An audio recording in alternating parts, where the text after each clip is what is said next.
Grateful that you chose us. This is Channel One Television, and you're watching a live broadcast of the President, His Excellency John Dramani Mahama's first State of the Nation address as the sixth President under the Fourth Republic. The President has just arrived at Parliament, where he's currently taking the salute outside the main auditorium, which looks or overlooks the Accra International Conference Center, after which he would be guided into the chamber by, of course, the protocol department that is manning the occasion today, from where there will be introductions by the Speaker of Parliament, the Right Honorable Kingsford Alban Sumana Bagbin, and then the President will proceed to deliver his statement on the state of the nation.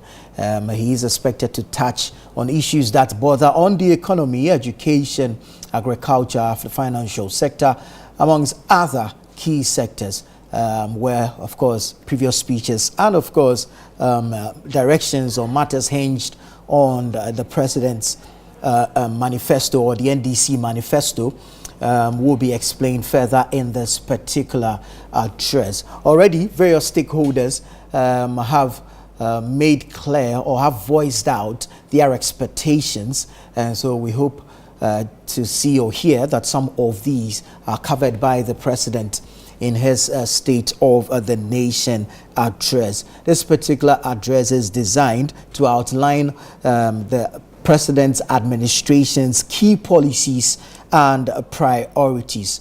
Major focus, of course, which will be the main expectation of a great many Ghanaians, will have to do on or dwell heavily on economic stability, which is one of the issues that the President has had or has time and again made reference to on the current state of the Ghanaian economy. And so one of the areas that his State of the Nation address is expected to focus on is economic stability. Then, of course, the President came into office on the back of a number of promises relating to job creation. Subsequently, we've seen the creation or the establishment of a Ministry for Youth and Job Creation. And so it is expected that his State of the Nation address will also touch heavily on job creation.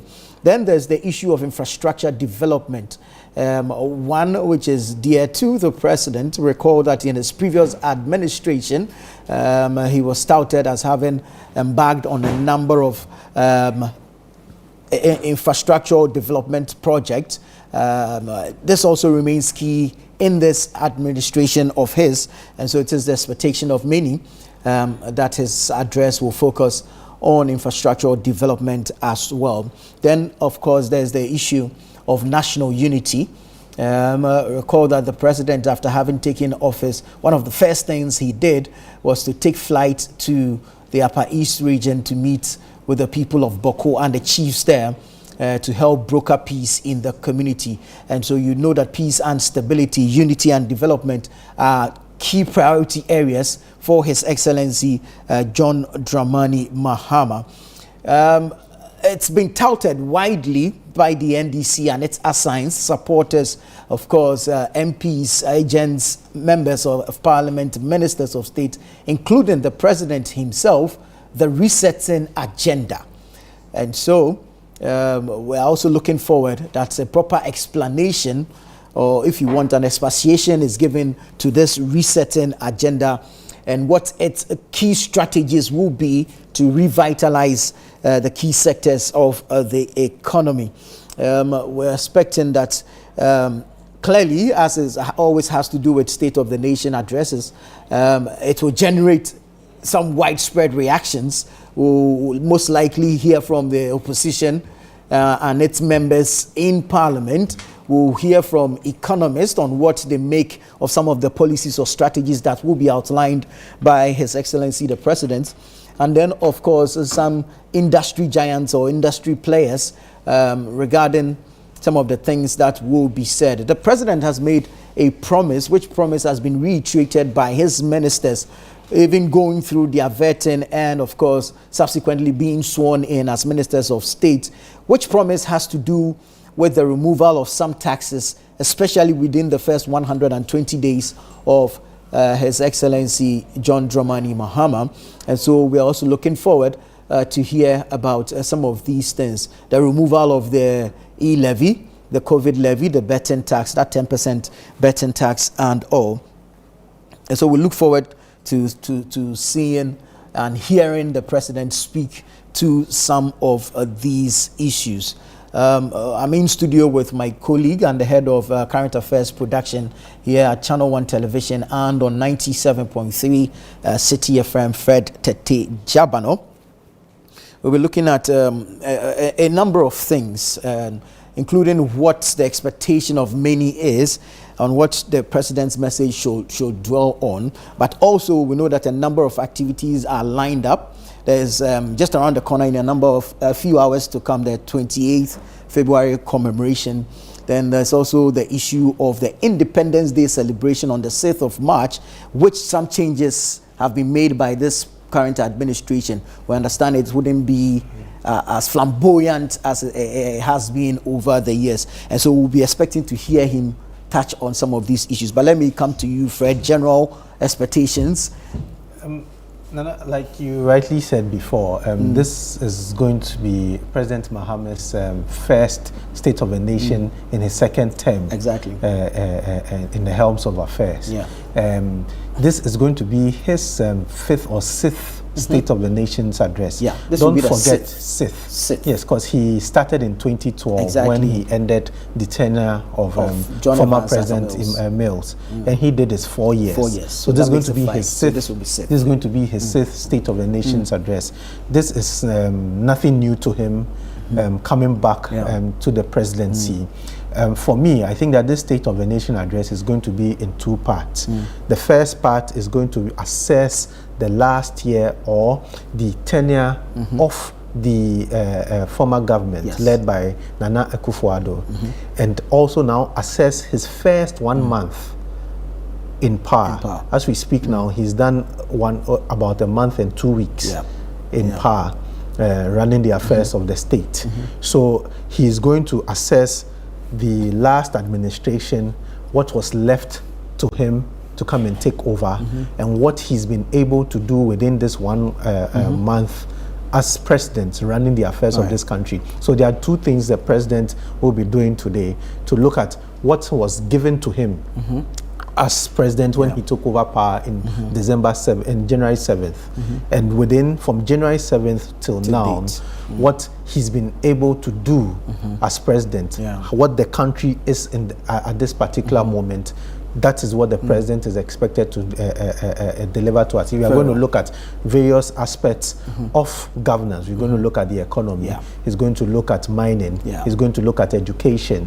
He's going to look at health. He's going to look at infrastructure and everything. And what is really the true state of the country. You know, there's always a saying that data is interpreted depending on whoever is looking at it and giving an interpretation to it. So we had our former president Nana Akufo-Addo in his last State of the Nation interpreting data on what he believed and saw it to be. You recall that he actually indicated that the economy was back on track. He indicated that the education system was far better than what he came to take over when he took over the reins of affairs in 2016. He said so many things on the different aspects of governance. Now, a new government and a new person has taken over. The person has just spent about 6 weeks in power. So really, the person cannot tell us what the state of the country is in that 6 weeks. What the person is come to do now is to look at the data and the information which had been given by the past government, and look at what they also make of that data, what they also make of the reviews given by reviews by the former government, and how they intend to change it and make it better. So the president there's going to be a lot of comparison. There's going to be a lot of hard facts as to what our situation is. Don't forget that even before today's event, the president had already made statements. Not to cut you, but we see that the speaker is on his feet. both leaders on the majority side and the minority side also on their feet, suggests to me that they will be stepping out of the chamber to welcome the president. Already we see the Chief Justice, Her Ladyship Tokonu, already seated. In the public gallery there, we see the likes of former President John Agyekum Kufuor also seated there. And so it is the general expectation that once the leaders are on their feet and have stepped out or walked out of the chamber, then they are walking out to welcome the president and usher him into the chamber.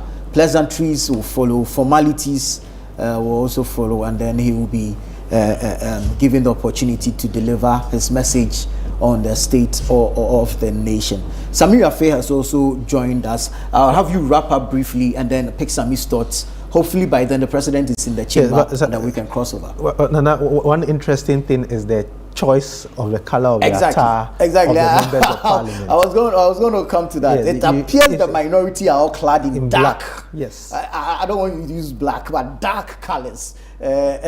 Then the minority, there's a funeral to the left-hand side of the speaker, and there's a party to the right-hand side of the speaker. All over. It's so interesting. You know, for me, I think that this particular thing, looking at the back, it's coming on the back of the appointments committee. The only proper business government has done with parliament is the nomination of ministers and the vetting of ministers and the approval. So far, that's the real business government or the executive has engaged in parliament. And look at what has happened in the last 3 weeks and even what took place yesterday, how they are going to react to the president, especially from the minority side, how welcoming they are going to be. I mean, whether they are going to be welcoming like every other person or they are going to, as usual, what we saw in the last parliament, how the posture of the minority and how they acted towards the former president.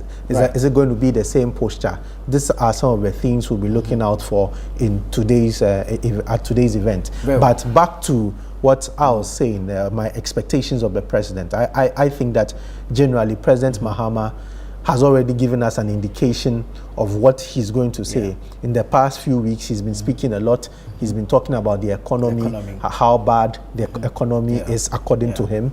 He's been talking about even our health system. He spoke about the Agenda 111 when he says that we need about 1.5 billion cedis to be able to complete the rest of the project.